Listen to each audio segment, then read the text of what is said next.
Minamahal kong mga kapatid kay Kristo, lalong-lalo na lahat ng mga parokyano at mga deboto dito sa parokya ng Santo Niño de Pasión. Magandang umaga po at happy fiesta po sa inyo lahat. Happy fiesta rin po.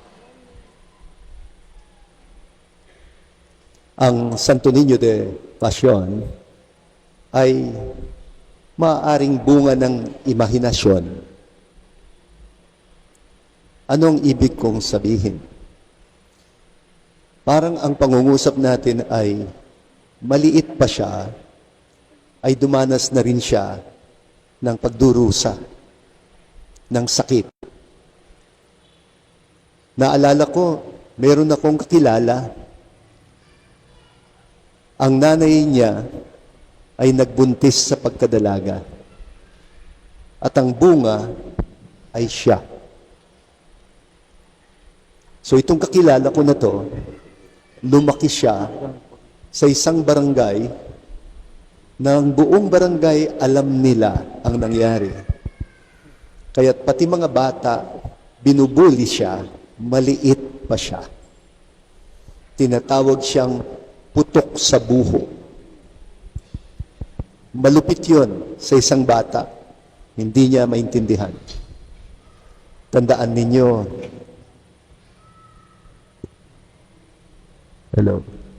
tandaan ninyo na ayon kay San Mateo, mga kapatid kay Kristo, lalong-lalo na lahat ng mga parokyano at mga deboto dito sa parokya ng Santo Niño de Pasión. Magandang umaga po at happy fiesta po sa inyo lahat. Happy fiesta rin po.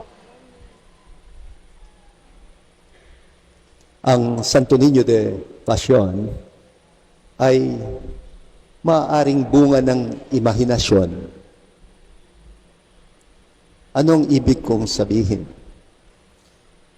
Parang ang pangungusap natin ay maliit pa siya, ay dumanas na rin siya ng pagdurusa, ng sakit. Naalala ko, meron akong kakilala. Ang nanay niya ay nagbuntis sa pagkadalaga.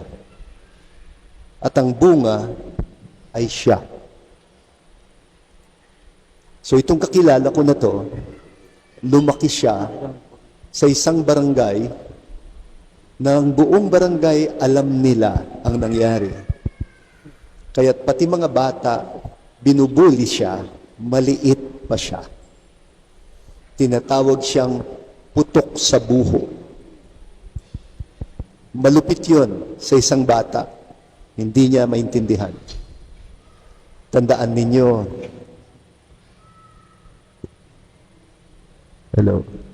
tandaan ninyo na ayon kay San Mateo ay hindi pa sila nagsasama ni San Jose, ay natagpo ang buntis na siya. Sa palagay niyo ba, hindi yon nalaman kahit paano ng mga kapitbahay sa maliit na barangay ng Nazaret? At kahit sa ang barangay, ay meron ding mga chismoso at chismosa. Meron ding mga intrigero at intrigera. Kaya't hindi malayo sa imahinasyon na lumaki si Jesus, na binubuli siya. Ang pamagat ng aking pagninilay ngayon ay bakit yumuko si Jesus ayon sa kwento ni San Juan tungkol sa nahuli na babaeng nakikiapid. Ayon sa kwento, 2 beses daw yumuko si Jesus. Naiintindihan niyo po ba ako? Parang medyo malabo ng kaunti ang sound system ninyo, no po? Di bale, papangako sa akin ni Father Opie, ayusin mo naman. Parang naririnig ko, nagre-reverberate po yung tinig. Babagalan ko ng kaunti para mas malinaw. So, narinig natin ang kwento, kinaladkad yung babae, dinala kay Jesus. At nung nasa harap na niya, yumuko si Jesus. Hindi niya tinignan yung babae. At sinabi sa kanya, ano bang dapat gawin sa ganitong klasing babae na huli sa pakikiapid? At hindi ko maintindihan paano siya nahuli kung wala din lalaki. Pwede bang makiapid ang babae kung walang lalaki? Pero parang ang lupit, di ba? Talagang ginamit lang ang babae para i-put on the spot itong si Jesus. Hinarap siya sa kanya, pero yumuko si Jesus. At sila yung nagpatuloy at ang sabi, ayon sa batas, dapat ang ganitong babae mamatay, batuhin sa publiko. At sinabi daw ni Jesus, ang sino man sa inyo na walang kasalanan, siya ang unang bumato. At pagkatapos, yumuko siya ulit. 2 beses siya yumuko. Una, nang iharap ang babae sa kanya. Pangalawa, pagkatapos niyang sabihin, okay, batuhin ninyo kung wala kayong kasalanan. Ako, sa palagay ko, kaya siya yumuko, ay hindi naman para magsulat. Kahit sinasabi ng pagbasa, yumuko siya at nagsulat sa lupa. Tuloy, ang madalas itanong, ano bang sinulat niya? At ang sagot ko, malay ko. Hindi naman sinabi sa kwento. Pero ang hinala ko, hindi naman siya talaga nagsulat. Alam niyo ba yung minsan nasa school ka, tapos nagtanong si teacher, tapos hindi mo alam yung sagot, tapos tumitingin yung teacher, titingin ka ba kung hindi mo alam ang sagot? Hindi, di ba? Yuyuko kang ganyan. Kunyari, nagsusulat ka. Wala ka naman sinusulat, pero ayaw mo lang matawag. Kaya ang ibig ko sabihin, nung tumingin sila kay Jesus, nag-iisip pa siya. Kung minsan, kailangan mo ng kaunting katahimikan. Dahil hindi ka pa sigurado sa sasabihin mo eh. Yumuko siya at kunyari, nagsusulat. Pero, wala siya talagang sinusulat. Kasi ang pinupunteriya nila dito sa kwento, hindi naman yung babae kundi si Jesus. Ginagamit yung babae para ipitin si Jesus tungkol sa usapin ng batas. Alam naman nila na ayon sa batas, hindi lang yung babae, kundi pati yung lalaki na nahuli sa pakikiapid ang pwedeng mahatulan ng parusang kamatayan. Pwedeng questionin si Jesus kung bakit babae lang, o questionin ni Jesus bakit ba babae lang ang inaakusahan nila. Nasaan ang lalaki? Di ba dapat sabay silang maparusahan? Pero kapag sumagot ng ganito si Jesus, ibig sabihin, sumasang-ayon siya na dapat silang mamatay. Ang bukang bibig ni Jesus ay habag, malasakit at patawad. Lalo na kapag nagpakumbaba na ang tao, dating arsobispo sa Pampanga. Nakakatawa siya, pag may lumapit sa kanya, kumausap sa kanya, sabi niya, Bishop, pwede po bang mag-confess, mangumpisal sa inyo? Wala na siyang uupo na siya, tapos sabi niya, alika, alika. Tapos kukuha siya ng panyolito, tatakpan niya ang ganito ang mukha niya. Sabi niya, sige, mangumpisal ka na. Tatakpan niya yung mukha niya. Palagay ko yun ang dahilan kung bakit sa tradisyonal nating kumpisalan sa simbahang Katoliko ay mayroong takip mayroong divider sa pagitan ng pari at ng nangungumpisal. Sa Ingles, ang tawag dito ay saving face. Hindi kailangang ipakita ng nagkasala ang mukha niya. Ang pagpapakumbaba niya sa pamamagitan man lang ng pag-amin sa ginawang kasalanan, ang tinig niya ng pagsisisi at pagnanais na makipagkasundo, sapat na yun sa Panginoon. Kaya kusang tinatakpan ng pari ng kurtina ang lugar ng nangungumpisal para hindi niya makita ang mukha niya. At kahit makilala ko yung boses niya, hindi ko tatandaan ang pangalan niya. Kaya pag nilapitan niyo ako at sasabihin niyo, Bishop, nag-confess ba sa inyo yung mister ko? Ang sasabihin ko, ewan ko. Hindi ko naman nakikita ang mga mukha nila. Kahit nakilala ko yung mister mo, hindi ko sasabihin nangumpisal ang mister mo. Bakit kailangan mong malaman? Aber, bahagi yon ng ating tradisyon. Yung kaunting natitirang dignidad ng tao ay isave mo naman para hindi siya mapahiya kasi nagpapakumbaba na siya. Alam niyo sa Bible, sa aklat ng Genesis chapter 3, bago daw itinaboy sina Adan at Eva mula sa paraiso pagkatapos nilang magkasala, dinamitan muna sila ng Panginoon kasi hubad daw sila. Dinamitan sila, tinakpan sila sa kanilang kahubaran. Alam niyo po yung ginagawa ng maraming tao ngayon na panghihiya sa kanilang kapwa-tao sa social media ay walang pinagkaiba sa sinaunang parusa ng pambabato sa mga makasalanan.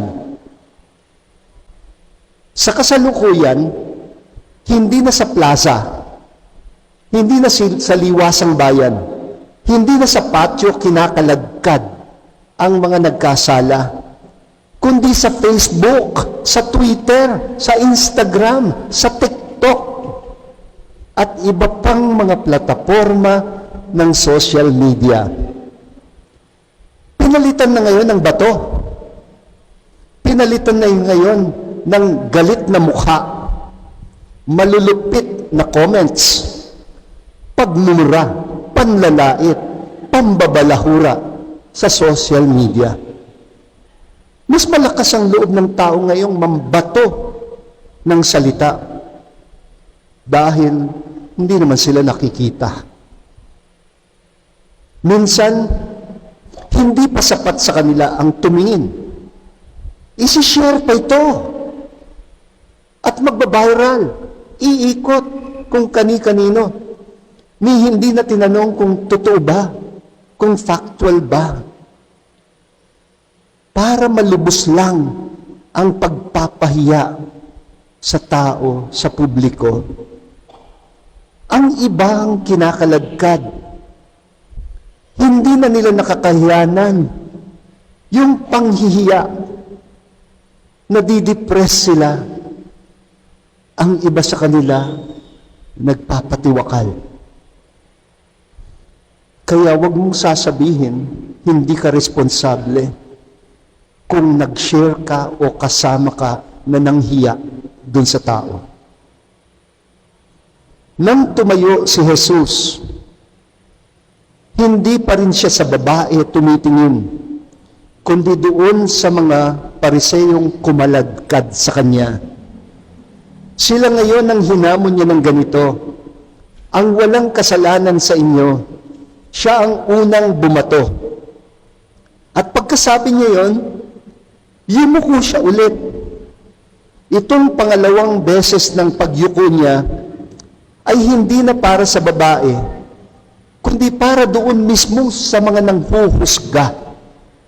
Yumuko siya para bigyan sila ng pagkakataon na maghunos dili sa panghuhusga, mapag-isip-isip, at baka sakaling matauhan sila, umatras at umuwi.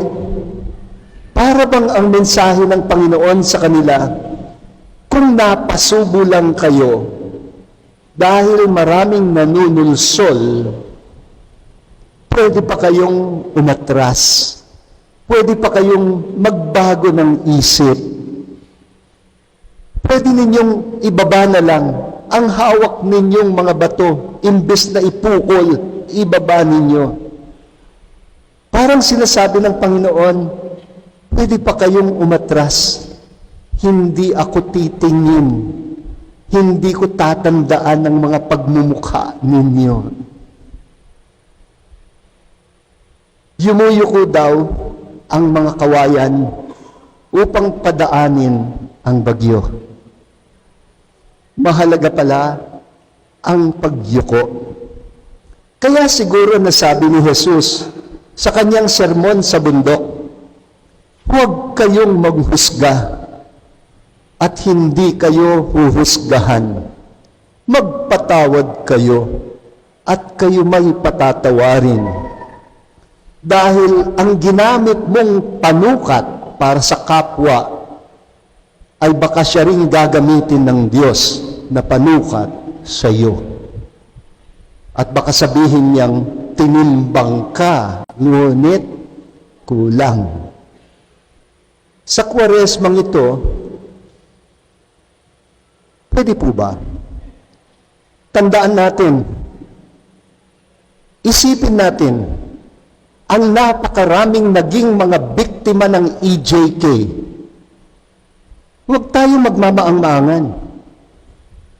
Kahit dito sa Nabotas, sangkaterbang mga bangkay, kung saan-saan. Sa 3 syudad na kinapapalooban ng ating diocese, mga taong hinusgahan ng marami sa atin, kahit sa isip lang, na porket pinatay sila, baka naman talagang adik. Na porke adik, ay deserving na kagad ng parusang kamatayan, nang walang due process. Basta na lang sila ituturing na parang kabawasan sa mga tinuturing na salot sa lipunan. Ano sila? Ipis? Daga? Tao. Hindi man kasali ang mga tumitig sa pagbaril, kasama naman silang tahimik na nanood sa mga hinahakot na bangkay.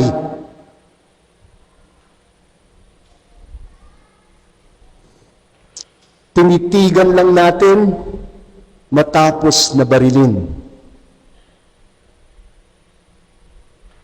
Hindi mo naman anak Hindi mo naman kapatid Hindi mo naman magulang Pero bakit ibang tipo siya? Kung anak mo siya, kapatid mo siya, o ama mo siya. O isipin ninyo yung mga nire-red tag, mga taong natatawag na komunista dahil lang sa ginagawa nilang malasakit sa mga dukha. Isipin natin ang mga taong kinakaladkad at pinagpipiestahan sa publiko nang hindi man lang binigyan ng kahit na kaunting palugit ng habag sa pagkayurak ng kanilang dangal bilang tao at kapwa nilikha sa hugis at wangis ng Diyos. Mga kapatid, isipin po natin na alam ng Diyos ang totoo. Hindi lang sa kapwa natin, kundi pati sa sarili natin. Pero ang Diyos mismo na nakaalam ng kasulok-sulukan ng ating mga kaluluwa, madalas yumuyuko siya. Siya mismo yumuyuko siya para bigyan tayo ng pagkakataon na magsisi, para bigyan tayo ng pagkakataon na bitawan ng bato ng panghuhusga. Ang sabi ng Salmo 130, Psalm 130, Panginoon, kung pupuksain po ninyo ang lahat ng makasalanan, sino po kaya sa amin ang matitira? Ito po ang aral na baunin ninyo sa araw na ito. Sa palagay ko, si Jesus ay lumaking binubuli dahil sa masamang salita ng kung sino-sino. Kahit pinagtakpan pa sila ni San Jose dahil minahal sila. Pero sa kabila noon, hindi siya lumaking naghihinanakit. Lumaki siyang nagpapatawad at nagtuturo sa ating lahat na matuto ring yumuko, matuto rin na bumitaw sa mga bato ng panghuhusga dahil tayong lahat ay magkakapatid. Amen.